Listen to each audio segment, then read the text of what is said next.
Bọn anh lên đây chơi không? Đã là long không à năng cái gì? Bật lò men. Bồi xe lâu men. Mỏng man. Mỏng thèm mỏng bay. Trời. Từ đêm tôi vào con lên luôn ơi. Trời ơi.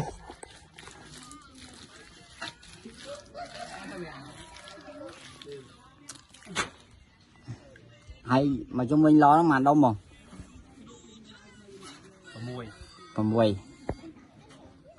Chung món này. Ok.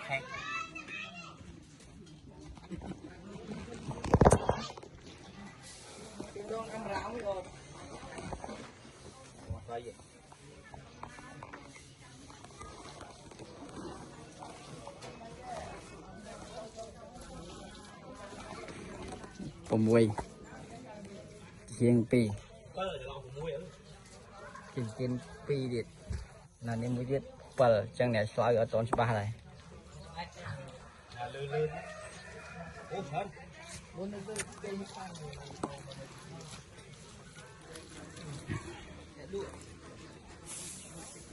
Trang như nhắm này mẹ lấy đây muốn phân á.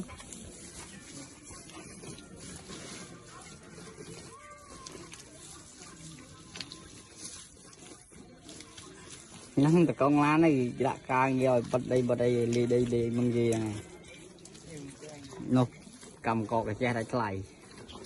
Nó lấy thử đăng.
đây